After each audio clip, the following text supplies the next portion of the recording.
안녕하십니까. 지역의 이슈를 살펴보는 헬로 이슈 토크입니다. 이 시간에는 제22대 총선거 전남 지역 당선인 모시고 지역 발전을 위한 제언을 들어봅니다. 오늘은 재선에 성공한 목포시 김원희 국회의원님 자리 함께 모셨습니다. 안녕하십니까? 네, 안녕하세요. 목포 국회의원 김원희입니다. 반갑습니다. 네, 반갑습니다. 이 길다면 길고 또 짧다면 짧은 이 총선 레이스를 완주를 하셨습니다. 네. 총선거 치룬 소회도 궁금하고요. 또 재선에 도전을 하셨는데 이 성공하신 소회도 부탁드립니다.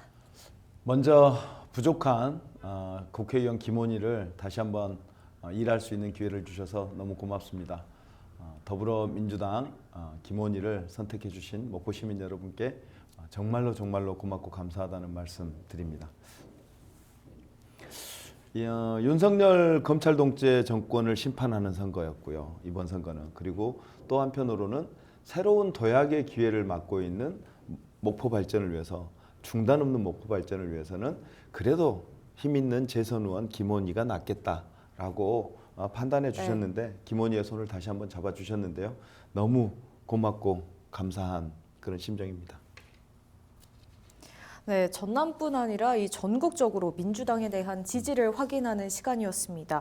이번 선거 결과로 본 국민들과 지역민의 민심 어떻게 파악하셨을까요? 말씀드렸지만 윤석열 검찰 독재 정권에 대한 심판이 그 모든 선거 과정에서 공천 잡음도 있었고 여러 우리 민주당 공천에 대해서 여러 의견들이 있었잖아요. 비명 횡사니 친명 횡재니 이런 얘기들도 있고 여러 논란이 있었는데 윤석열 검찰 독재를 심판하자라고 하는 그 이슈에 그 모든 것이 다 흡수돼 버린 그런 모양이에요. 실제 윤석열 정권이 들어선 지 이제 2년이 지났는데 그 2년 동안에 민주주의는 완전히 파괴되고 민생은 파탄나고 경제는 위기의 위기로 가고 있단 말이죠. 고물가, 고금리가 지금도 해소될 기미가 없잖아요. 네. 서민 경제가 파탄나고 있잖아요. 우리 촛불혁명으로 탄생했던 문재인 정부가 만들어놨던 선진국 대한민국. 네. 세계적인 모범을 만들어냈던 우리 코로나19 방역. 이런 것들로 인해서 국격이 굉장히 높아져 있었는데 하루아침에 다 무너져서 대한민국이 어떻게 보면 정치 후진국으로 나락으로 떨어져 버렸단 말이죠. 거기에 대해서 우리 유권자들이 대한민국을 다시 바로 세우려면 윤석열 정부를 심판해야겠다. 그러면서 그게 이번 총선 결과로 나온 거 아니냐 이렇게 생각해 보고 있습니다. 네, 아무래도 두 어깨가 더 무거워지셨을 것 같습니다. 네, 22대 국회에 입성한 후에 어떤 역할 계획하고 계실까요? 일단은 이제 초선에서 이제 재선이 된 거잖아요. 이번에 당선자들 쭉 봤더니 재선이 그렇게 많지는 않아요. 네. 또 어쨌거나 저쨌거나 이 국회 내에서의 발언력, 당내에서의 발언력이 이제 재선이 되면서 조금 초선보다는 좀 더 세지게 되잖아요. 그래서 좀 더 이제 우리 그 목포시의 어떤 중장기 발전 계획, 해상풍력, 목포의대, 그다음에 목포와 신안의 통합, 그다음에 이런 목포의 미래 먹거리를 만드는 주요 공약들 이런 것들을 해결하기 위해서 아무래도 좀 좋은 위치 포지션을 갖게 된 거니까 큰 성과를 내기 위해서 좀 더 노력해 볼 생각입니다. 네, 이번에는 지역구 현안들도 함께 짚어보도록 하겠습니다. 네, 아무래도 재선이시기 때문에 이 연계성 있는 정책들 펼칠 수 있을 것 같은데요. 이번 총선을 앞두고 가장 큰 전남의 현안이 아무래도 이 전남의과대학 설립이 아닐까 싶습니다. 이 문제가 자칫 지역 갈등으로도 비춰지기도 하는데 이 부분 어떻게 바라보고 계실까요? 제가 이제 국회의원 당선되고요. 4월 11일 날 어제 첫 일정이 목포대 송하철 총장님을 찾아뵙는 거였습니다. 뭐니 해도 우리 앵커님께서 말씀하신 대로 지금 전남 지역의 최고의 이슈가 목포 지역의 최고의 뜨거운 감자가 목포 의대 유치 문제잖아요. 네. 사실 한 보름 전까지만 해도 김용록 지사께서 공동의대 통합의대 이 얘기를 하셨단 말이죠. 네. 그래서 사실은 전남 지역의 상생 차원에서 그것도 좋은 아이디어겠다. 그리고 또 전남 지사께서 저렇게 열심히 일을 추진해 가니까 그럼 우리가 좀 도와줘야겠다. 그래서 저는 목포의대를 전제로, 목포의대 신설을 전제로 해서 공동의대, 통합의대를 찬성한다는 입장을 밝힌 바 있습니다. 그런데 그렇게 저희가 돕고 있었잖아요. 저희가 사실은 목포 지역에서는 왜 목포의대만 얘기하면 되지 공동의대를 얘기하냐는 그런 비판이 꽤 있었거든요. 네. 근데 현역 국회의원이고 전남지사님과 함께 일을 해야 되는 파트너니까 제가 저에 대한 비판을 무릅쓰고 공동의대를 찬성해 준 거란 말이죠. 목포 의대를 전제로 한 공동의대를 찬성해 준 건데 갑자기 한 열흘 보름 만에 입장이 바뀌어 버린 거예요. 단독 의대를 공모하겠다 뭐 이렇게. 네. 저는 그 열흘간에 무슨 일이 있었는지 저는 우리 김영록 지사께서 좀 얘기를 해주셨으면 좋겠어요. 그 사이에 무슨 일이 어떤 일이 그리고 뭐 대통령실에 누군가를 만났다면 누구를 만나서 어떤 얘기를 해서 어떤 결의를 그 합의를 봤는지 이런 얘기를 해주시면서 단독 의대를 할 수밖에 없다는 얘기를 설득력 있게 해주셔야 되는데 그런 게 전혀 없잖아요. 그래서 저는 좀 이해하기 어렵다. 그래서 저는 이제 다시 이런 상황이라면 원래 우리의 원칙과 상식인 목포 의대로 돌아가야 된다. 목포 의대를 유치하기 위해서 노력해야 된다. 이런 입장이고요. 저는 명백하게 김영록 지사께서 전남권 의대를 공모하겠다라고 한 거에 대해서 명백히 반대합니다. 빨리 처리해 주셔야 됩니다. 왜 그러냐면 지금까지의 전남권 의대 노력이 34년 동안 지난 34년 동안에 목포 시민들의 의대 유치를 위한 목포 의대 유치를 위한 노력이 없었다면 지금 전남권 의대 논의가 있을까요? 그러면 지난 34년간 목포 시민들의 노력과 헌신, 희생에 대해서 보상을 해줘야 되잖아요. 네. 그렇다면 일단 먼저 기회가 왔을 때 목포 의대를 먼저 해주고 그 다음에 순천 의대가 필요하면 순천 의대를 하면 될 일이죠. 근데 공모를 하겠다니 이 말이 안 됩니다. 우리가 사실은 의대 왜 짓죠? 목포 의대 국립의대잖아요. 네. 국립대 의대고 국립대 병원을 짓겠다는 거예요. 목포대 병원을 짓겠다는 거니까 돈 벌려고 짓나요? 돈 벌려고 지으려면 인구 많은데 저기 서울 경기에다 지어야죠. 네. 인구 뭐 서남권과 동북권 인구 비교 막 이렇게 하시는데 해봐야 1, 20만 명 차이거든요. 거기에서 돈 벌면 얼마나 덜 벌겠다고 경제적 이득을 위해서 국립대 의대와 국립대 병원을 짓는다. 이건 말이 안 되는 거거든요. 결국은 무너진 의료 시스템, 네. 절대 부족한 의료 인력 양성 체계를 구축하기 위해서 즉 공공의 목적으로 국립대 의대를 우리가 유치하려고 하는 거란 말이에요. 네. 목포대 의대를 유치하려고 하는 거란 말이에요. 그렇다면 목포대 의대를 먼저 지정해 주는 게 네. 그게 순리이고 원칙이고 상식이죠. 그 문제를 저는 김영록 지사님께서 다시 한번 염두에 두셔야 된다. 그래서 공모하겠다라고 밝힌 그것을 철회해 주셔야 된다. 이렇게 주장하고 있습니다. 네, 지역 의료를 강화하기 위해서 두 가지 제안을 해주셨습니다. 네, 또 목포시와 신안군의 통합 이야기가 종종 화두가 되고 있는데요. 의원님께서는 여기에 긍정적으로 말씀하신 걸로 알고 있습니다. 통합의 필요성 어떻게 보고 계실까요? 통합의 필요성은 역시 규모의 경제죠. 그러니까 그게 예산, 재정이 됐든 그 어떤 정책적 측면이 됐든 혹은 그 지역 인구가 됐든 혹은 면적이 됐든 규모의 경제가 좀 어느 정도 있어야 성장하는 게 지금 요즘 트렌드잖아요. 네. 그렇게 보면 이제 목포라고 하는 곳이 굉장히 좀 좁은 구역으로 갇혀 있고 신안은 섬만으로 이루어져 있잖아요. 그러다 보니 이것을 목포와 신안을 통합했을 때 규모의 경제가 실현되면서 훨씬 효과적이고 효율적이고 상생하는 그런 플랜들, 그랜드 플랜을 짜기가 용이해지죠. 그래서 두 목포와 신안이 통합을 해야 되는데 지금 어느 때보다 통합의 가능성이 높은 게 뭐냐면 목포와 신안 시장님, 박홍렬 시장님과 박우량 군수님이 통합의 의지가 있습니다. 어느 때보다 가능성이 높고 특히 박우량 군수님 같은 경우는 26년 지방선거 때 통합을 염두에 두자라고 시기까지 얘기하고 있어요. 네. 그런 측면에서 그 어느 때보다 이제 가능성은 높아지고 있다 이렇게 보여지고요. 또 하나는 우리가 이제 또 하나는이 아니라 지금 그렇게 분위기가 좋다가 최근에 이제 신안 군민들 사이에서 약간 부정적인 기류가 좀 네. 생겼다 그래요. 약간의 오해인데 무슨 얘기냐면 우리 저 교통교부세라고 이제 지원되는 게 있어요. 섬 주민들한테 그게 없어지는 거 아니냐.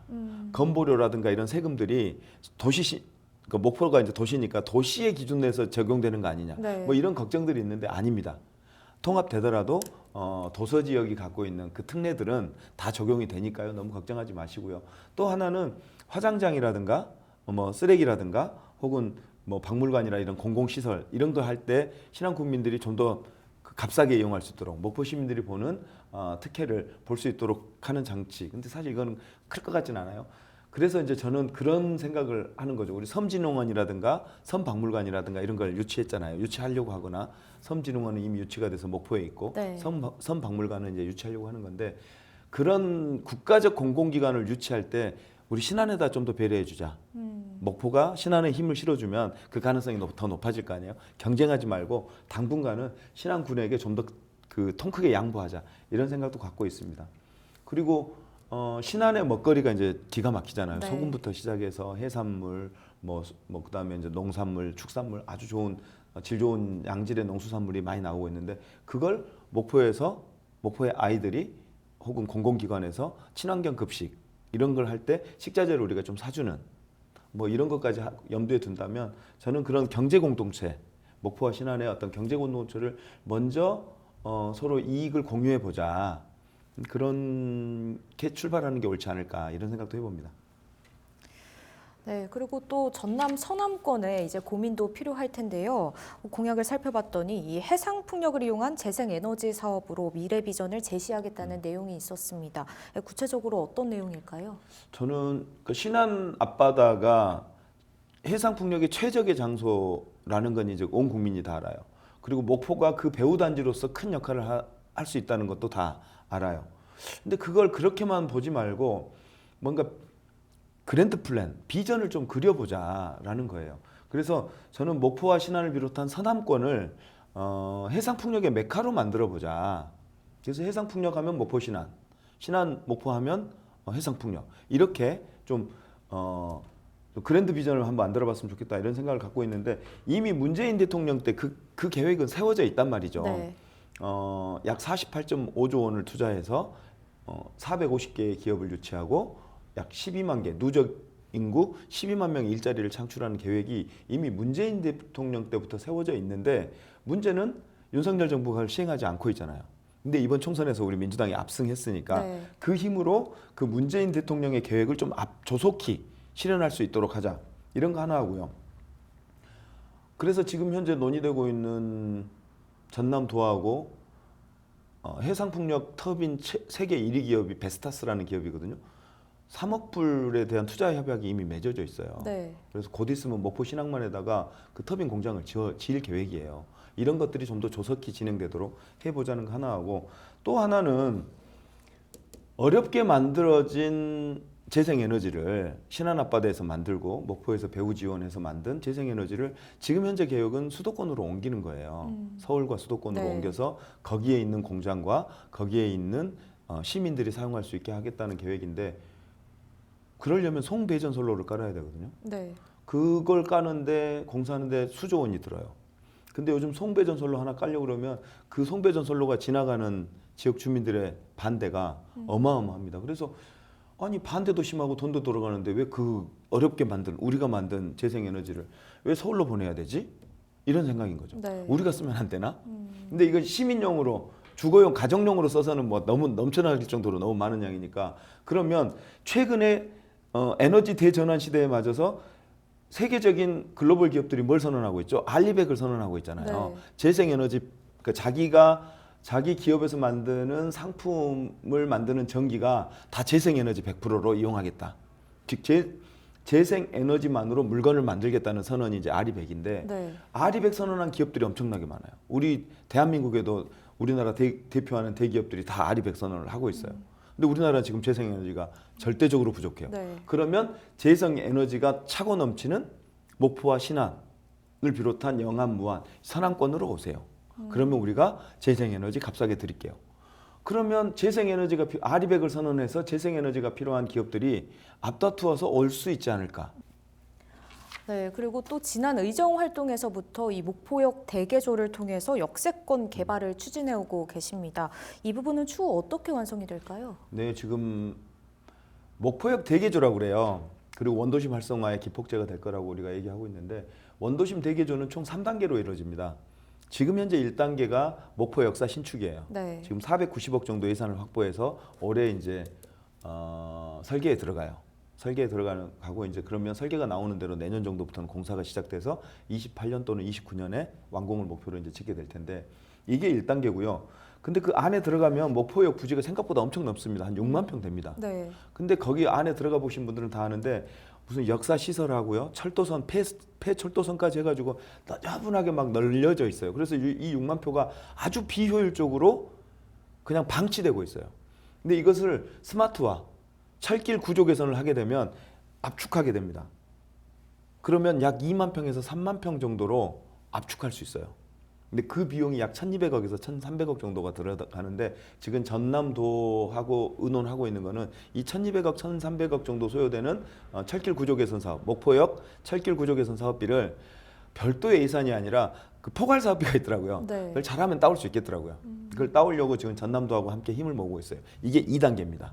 그리고 그러면 이제 6만 평의 땅이 2만 평에서 3만 평으로 압축되게 되면 3만 평이 남잖아요. 네. 그걸 시민의 숲 조성이라든지 혹은 거기에 편의시설이라든지 혹은 여타의 시민들이 요구하는 원하는 시설들을 거기에 넣는 걸 3단계로 추진하려고 합니다. 근데 그 3단계 사업은 제 공약이 이제 저는 시민의 숲을 조성하고 싶은데 시민들의 의견을 좀 소통해야 될 것 같고요. 그리고 그게 이제 민자 유치를 해야 되는 사업이어서 제가 섣부르게 얘기하긴 그렇고 어쨌든 3단계까지 완성되면 목포역을 기반으로 한 원도심의 어떤 그림이 완전히 바뀝니다. 그래서 원도심 활성화의 기폭제가 될 거다 이렇게 말씀드립니다. 네, 그렇다면 이 밖에 제22대 국회를 통해서 꼭 이뤄내고 싶은 정책이나 의정 활동이 있다면 어떤 게 있을까요? 제가 이제 아까 해상풍력에 대한 그 목포와 신안과 서남권을 해상풍력의 메카로 만들고 싶다 이제 이런 얘기를 말씀드렸는데 사실은 그것을 좀 더 강력하게 추진하려고 만든 법이 풍력발전 지원 특별법이거든요. 네. 제가 발의했어요. 근데 지금 윤석열 정부에서 계속 비토를 놔가지고 통과를 못 하고 있어요. 남은 21대 국회 기간 동안 통과시킬 수 있기 위해서 최선의 노력을 할 텐데 안 되면 22대 국회 때 다시 재발의를 해야 될 것 같아요.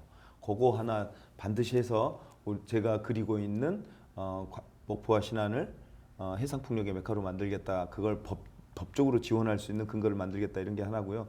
두 번째로는 작년에 이제 전남도하고 의논해서 이제 발표한 전남형 트램 목포역에서 출발해서 사막도를 지나 하당동, 부주동 지나서 남학오룡까지 가는 연장 15km의 지상형 전철 이걸 만들어 보자는 건데 그 사업이 목포의 어떤 교통 체계를 비롯해서 완전 관광 산업의 그 아주 중요한 매개가 될 거예요. 그래서 네. 그거 하나를 꼭 해보고 싶은 거 하나 하고 또 하나는 대불산단 대교라 그래가지고 영암 용당에서 사막도까지 네. 한 800m 정도 되는데 거기에 다리를 하나 놓을 계획이에요. 그러면 이 대불산단 대교가 완성되면 대불산단에서 근무하는 노동자들이 출퇴근 시간에 이제 분산 효과가 있잖아요. 네. 저기 어디야? 영산강 학원하고 대불산단 대교하고 분산될 거 아니에요? 그럼 교통 체증이 많이 해소될 거라는 게 첫 번째 기대고 두 번째로는 원도심이 굉장히 활성화될 거예요. 왜냐하면 대불산단 대교를 통해서 출퇴근하는 대불산단 대교의 노동자들이 여기에서 뭐 먹고 또 마시고 즐기고 하면서 가까운 원도심을 이용할 가능성이 높아지잖아요. 원도심 활성화의 기폭제가 될 거다. 그래서 대불산단 대교도 꼭 이뤄보고 싶은 제 사업입니다. 네, 마지막으로 지역민 분들께 전하고 싶은 이야기 있으실 것 같습니다. 한 말씀 부탁드립니다. 네, 이번 선거가 치열했죠. 저희 민주당 경선 때부터 치열했고 본선도 치열했습니다. 그러다 보니 참 저로서는 안타까운 일들이 많았습니다. 어쩜 그렇게 김원희에 대해서 네거티브가 심한지. 그렇지만 잘 견뎌내고 우리 목포 시민들께서 윤석열 검찰 독재를 심판하고 또 중단 없는 목포 발전을 이루라고 재선 의원 김원희, 힘 있는 김원희를 선택해 주셨습니다. 고맙습니다.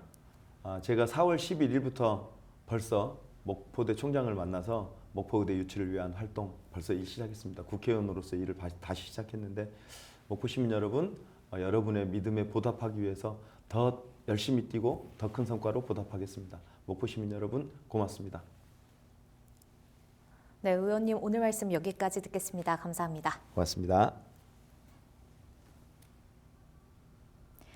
네, 지역민 분들로부터 또 한 번의 선택을 받으셨습니다. 재선 의원으로서 목포의 발전과 지역민의 삶을 먼저 챙기는 민생 정치를 보여주시길 부탁드립니다. 오늘 이슈 토크는 여기서 마칩니다. 함께해 주신 여러분 고맙습니다.